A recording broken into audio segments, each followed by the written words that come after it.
Hello lovelies, welcome to today's video. So this is an art journal process video, and this is based on the, what month was it? February.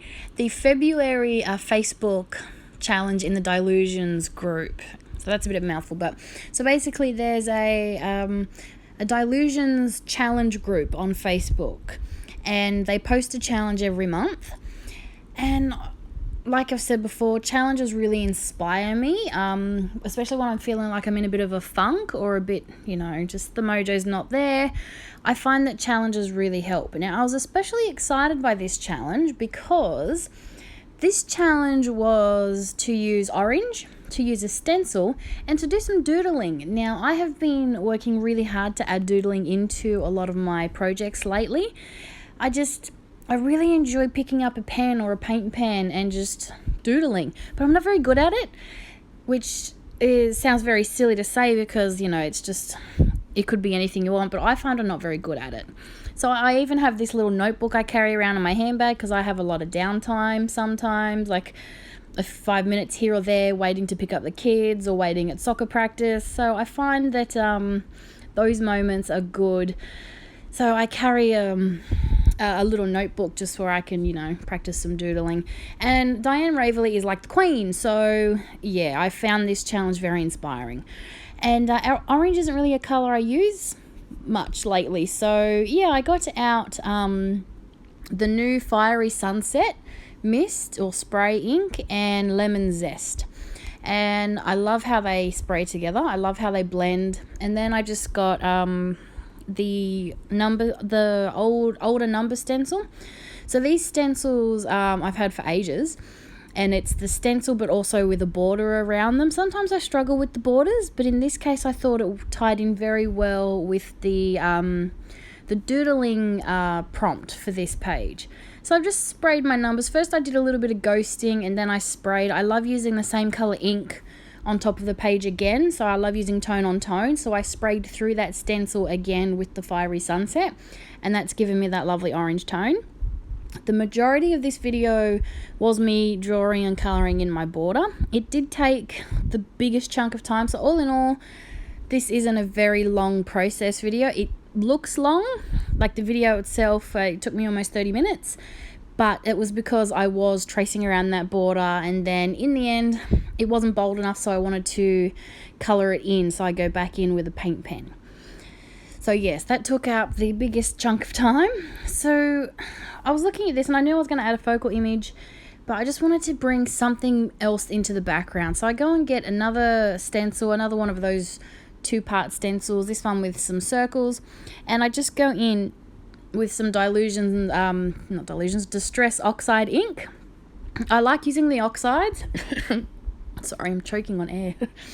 I really like using the oxides. They are my go-tos at the moment, more so than the Distress. I think it's because of that fusion, the dye pigment fusion. I just really like them. It's much more opaque, especially on something like this, where I'm using it to layer on something. So yeah, I have to admit, I tend to go for my oxides before I go for any other ink at the moment.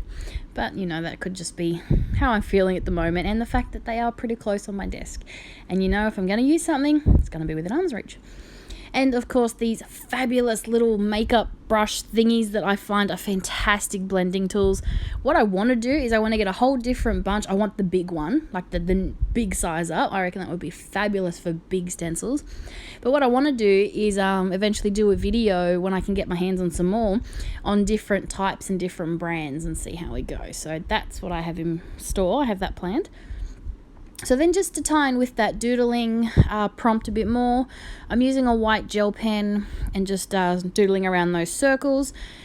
By the end of this video, I've left it like that, but you will see in the photo of the complete page that I have actually doodled in those circles with that gel pen again.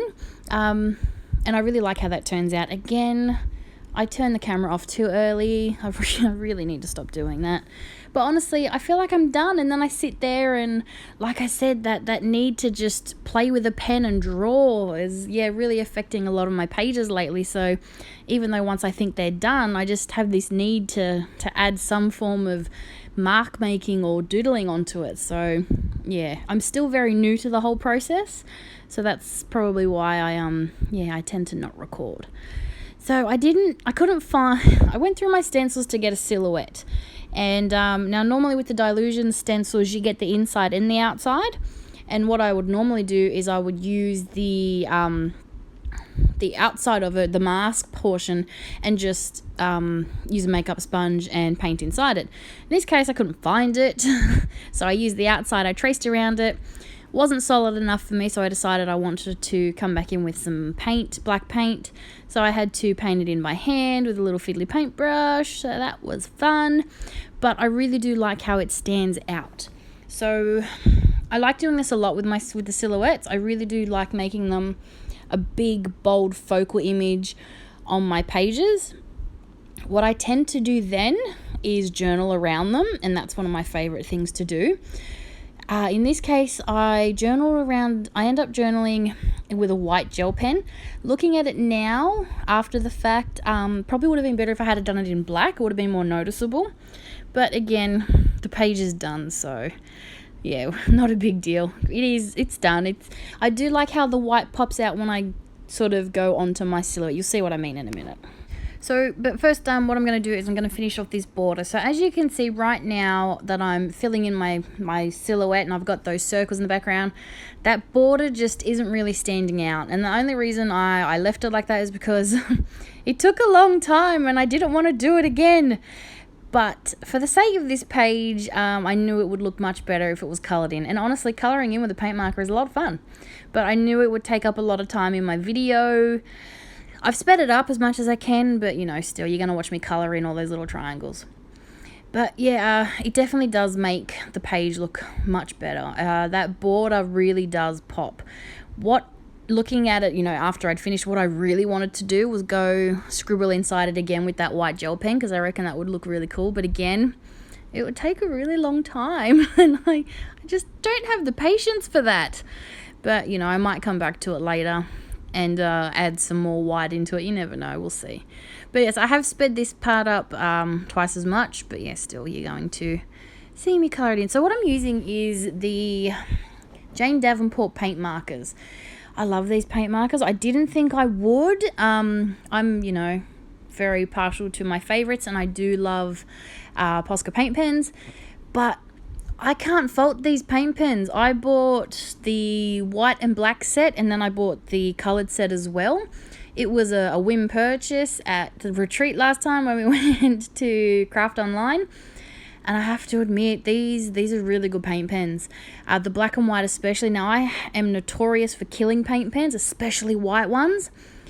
In saying that, I have used the white one on this one multiple times.